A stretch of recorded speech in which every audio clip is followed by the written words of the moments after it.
माऊली, इच्छा इच्छा ह्या मोठ्या वाईट असतात. आपलं मन अनेक गोष्टीमध्ये अडकतं आणि मग त्या इच्छा पूर्ण झाल्या नाहीत की मग मृत्यूनंतर सुद्धा तो आत्मा इथेच घुटमळत राहतो.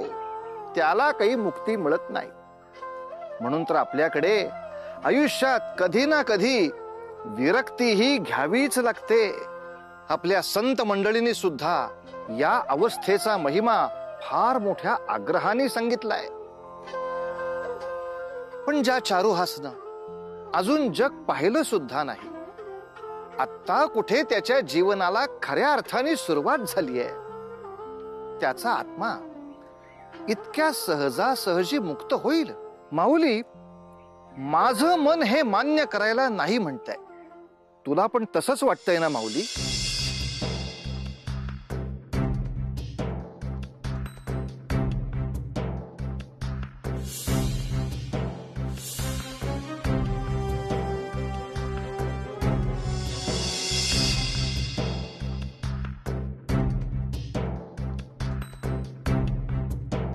आपण यमदूत आहात ना? परंतु माझी एक विनंती आहे. मला माझ्या घरी जाऊन माझ्या आईबापांना भेटायचे आहे. अशक्य. तुझे प्राण हिरावून घेण्याची वेळ आली आहे. नाही नाही, मी तुम्हाला माझे प्राण घेऊ देणार नाही.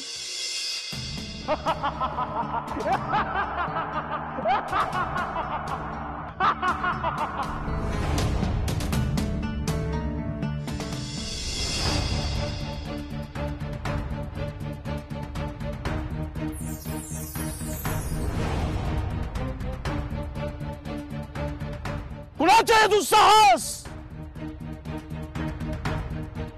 आमच्या कार्यात खंड पाडण्याचे दुस्साहस कोणी केले आहे?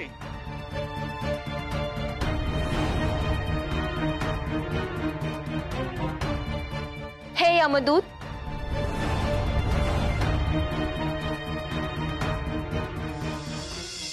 आपण ह्याचे प्राण हिरावून घेऊ शकत नाही. प्रणाम देवी. क्षमा असावी. मी आपला आदेश झुगारून देऊ शकत नाही, पण मला असे करणे गरजेचे आहे. तीच ह्याची नियती आहे आणि तेच याचे विधिलिखित आहे. मी ते जाणते, परंतु ह्याच्या पत्नीने मनोभावे सौभाग्याचे व्रत पूर्ण केले आहे. काही भक्तांची भक्ती इतकी प्रांजळ व भावपूर्ण असते की ज्यात प्राक्तन बदलण्याचे देखील सामर्थ्य असते. म्हणून ह्यास दीर्घायुष्य प्राप्त झाले आहे. हे जाणून आपण येथून निघून जावे. असंभव. मी इथून जाईन तर ह्याला घेऊनच. मी असेपर्यंत हे कदापि शक्य नाही. क्षमा असावी देवी, पण आमच्या कार्यात अडचण निर्माण करणाऱ्या कुठल्याही संकटाचा बिमोड करण्याचा आमचा अधिकार आहे आणि नाईलाजाने त्याचा आम्हाला वापर करावा लागतोय.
क्षमा असावी देवी.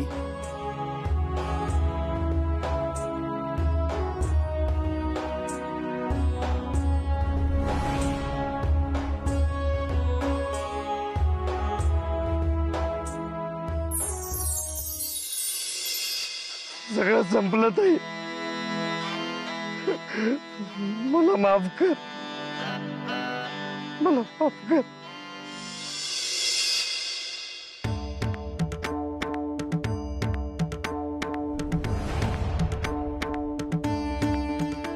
मामा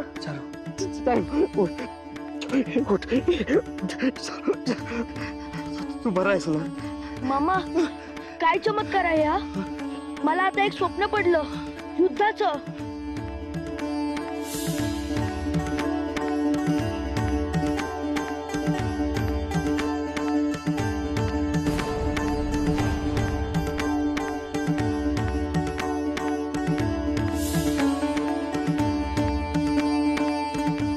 चारू, आपला इथे येण्याचा आणि तुझ्या विवाहाचा उद्देश संपन्न झाला. यमुनेचे शब्द खरे ठरले आणि खऱ्या अर्थाने आपलं येणं सफळ संपूर्ण ठरलं. आता आपण त्वरित इथून प्रस्थान करूयात. चल. यमुना आणि चारुहास यांचा विवाह झाला होता. त्याच्यासाठी तिनं मंगळागौरीची पूजा पण केली होती.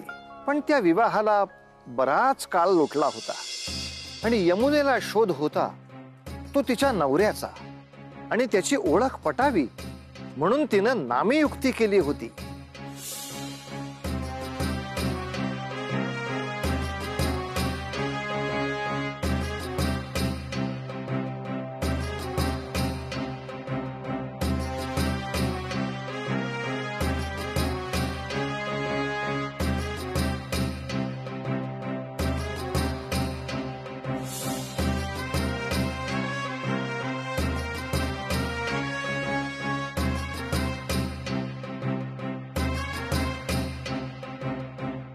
यमुना, पुरे कर आता. तुझे पती असे नाही सापडणार तुला. नाही आई, माझा ठाम विश्वास आहे ते पुन्हा येतील आणि मला असेच भेटतील. इतकी वर्ष झाली लग्नाला, त्यानंतर आम्ही एकमेकांना कसे ओळखणार? जेव्हा मी एखाद्या पुरुषाचे पाय धुते तेव्हा त्यांना ही अंगठी दर्शनास पडतेच आणि ती जर त्यांनी ओळखली तर तेच माझे पती असतील.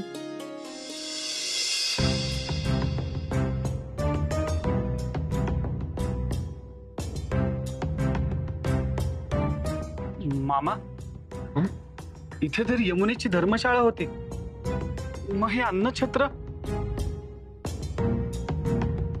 मला देखील समजत नाही रे. बरीच वर्षे झाली, कदाचित ते इतरत्र जागी स्थायिक झाले असावेत. चला चला पुढे चला, चला पुढे, चला चला पुढे चला.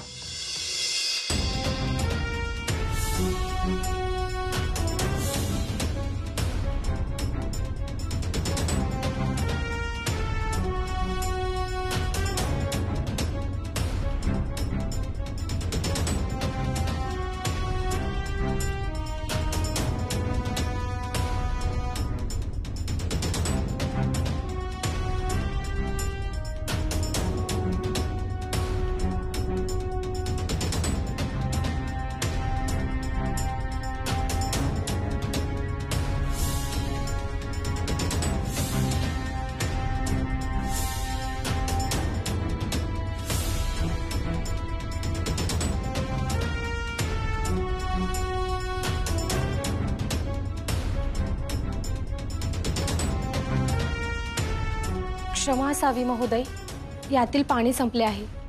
तुम्हाला थोडा अवधी थांबावं लागेल. राधा, पाणी भरून आण ना.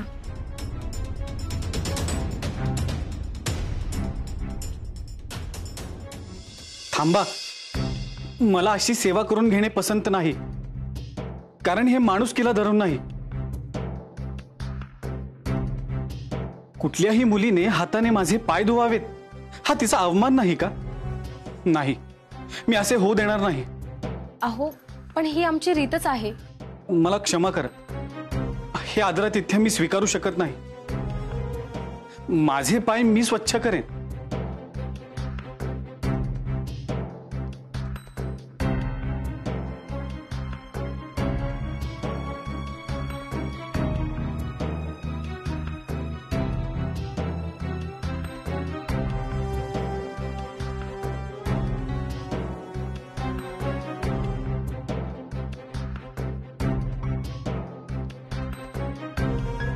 अहो, पण ही परत तर पाण्याने भरलेली आहे.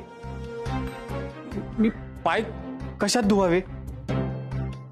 थांबा राधा, हे पाणी होत ना. नाही नको, त्याने आणखी विलंब होईल. त्यापेक्षा माझ्याकडे थाळी आहे, मी त्याच्यात पाय धुवेन.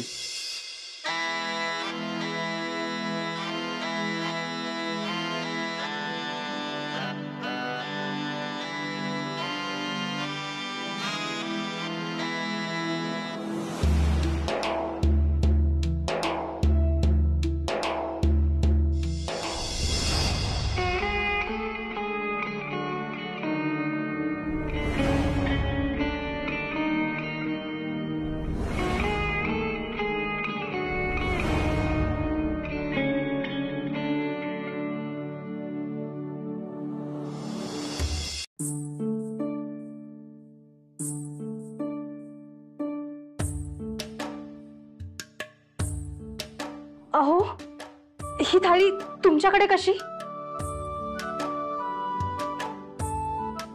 ही थाळी माझ्या पत्नीने मला दिली होती आणि तिलाच भेटण्यासाठी ह्या नगरीत परतलो. याच जागी त्यांची धर्मशाळा होते, पण हे अन्नछत्र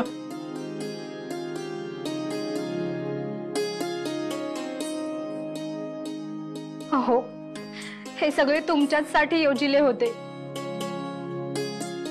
म्हणजे माझ्या पतीने देखील मला अशीच एक भेट दिली होती, ही अंगठी.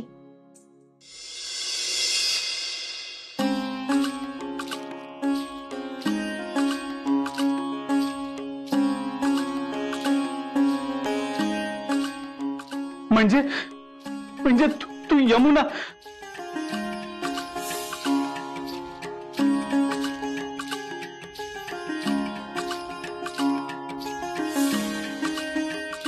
इतकी वर्ष प्रतीक्षा केली तुमची, डोळ्याला डोळा लागत नव्हता. सतत तुमची आठवण सतावत होती.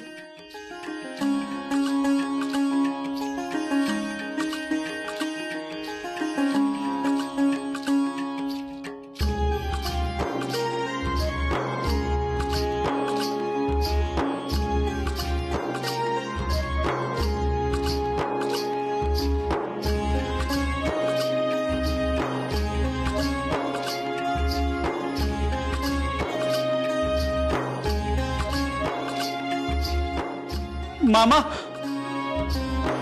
मामा, आपला शोध संपला मामा. ही यमुना.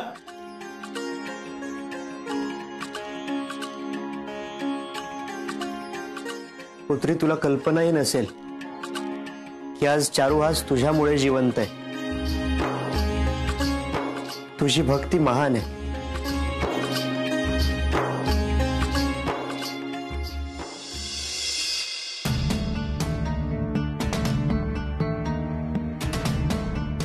अगं आता काय उपयोग देव पाण्यात ठेवून? देवास ही तुझ्या पुत्राची काळजी नाही. अगं स्वतः सोबत आमची स्वप्न धुळीस मिळवलीस. आता काही तुझा पुत्र परत यायचा नाही. आई, आई. चारुहास, चारुहास, चारू.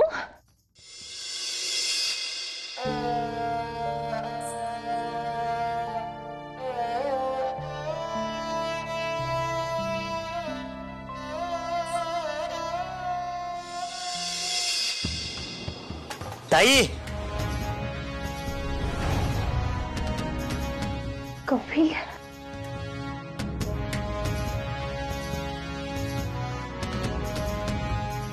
या.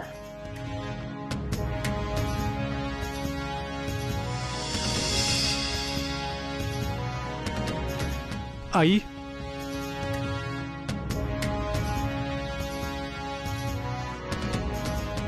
चारू. अहो, अहो, लवकर या.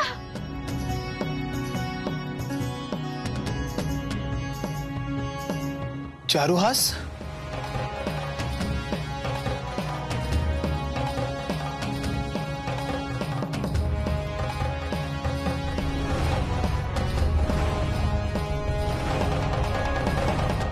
तुझा चारुहास हा आता अल्पायुषी नाही राहिलाय तर दीर्घायुषी झालाय.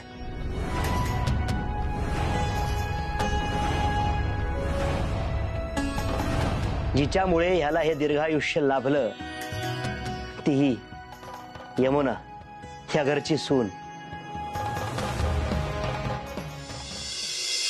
थांबा, आलेच मी.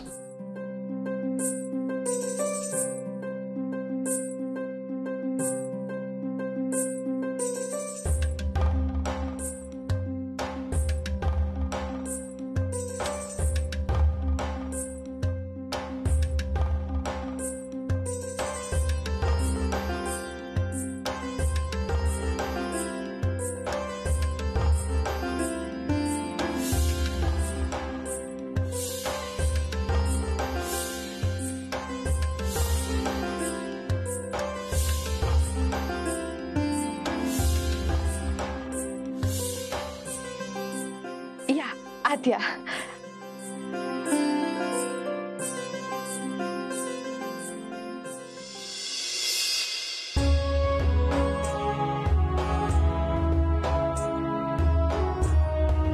आई, हे मंगळा गौरीचे व्रत मी माझ्या आईकडून शिकले आणि आता ह्या घराच्या सुख समाधानासाठी आणि उन्नतीसाठी मी सदैव करीत राहीन. अवश्य मुली, तुझ्यासारखी सद्गुणी आणि संस्कारी मुलगी आम्हाला सून म्हणून लाभली, हेच आमचे भाग्य. अनसुई, माझा पूर्ण जन्म तुझा तिरस्कार करण्यात गेला ग. पण आजच्या या चमत्काराने माझे डोळे उघडले. मला माझी चूक उमगली. जमल्यास मला क्षमा कर. आई, असे नका हो बोलू. मंगळागौरीच्या कृपेने आपण सहकुटुंब सुखाने नांदत राहू अशी प्रार्थना करूया. तथास्तु. लग्नानंतर आईनं मुलीला दिलेलं सौभाग्य व्रत म्हणून मंगळागौरीला विशेष महत्व आहे. तर ही पूजा कशी करावी? नवविवाहित स्त्रियांनी या दिवशी सकाळी स्नान करून नववस्त्र नेसून पूजेला बसावं. मंगळागौर म्हणजे लग्नामध्ये अन्नपूर्णेची जी धातूची मूर्ती मांडण्यात येते ती मूर्ती ठेवायची आणि त्या शेजारी महादेवाची शिवपिंडीही ठेवतात. गुरुजींना बोलावून मंगळागौरीची षोडशोपचार पूजा करावी. कलश आणि दीप याचं पूजन करावं. त्यानंतर अन्नपूर्णा आणि पिंडीची पूजा करायची आहे. पूजेनंतर पिठाच्या किंवा पुरणाच्या दिव्यांनी आरती करावी. मंगळागौरीला विविध पत्रे, फुले ही अर्पण करावीत. तांदूळ, पांढरे तीळ, मुगाची डाळ अशी विविध धान्य मुठीनं अर्पण करावीत. धूप दीप दाखवून नैवेद्य अर्पण करावा. त्यानंतर अखंड सौभाग्य प्राप्ती आणि समृद्धीसाठी देवीची प्रार्थना करावी. मंगळागौरीची कहाणी वाचावी. पूजेसाठी आलेल्या सवाष्णींचं भोजन करावं. जेवणानंतर आठवणीनं एक तुळशीचं पान खावं. या सवाष्णींना काही वस्तूंचं वाण द्यावं. त्यानंतर आरती करून पारंपरिक खेळ खेळून रात्र जागवावी. दुसऱ्या दिवशी अक्षता टाकून देवीचं विसर्जन करावं. लग्नानंतर 5 वर्ष मंगळागौर साजरी करावी. नंतर 5व्या वर्षी या व्रताचं उद्यापन करावं.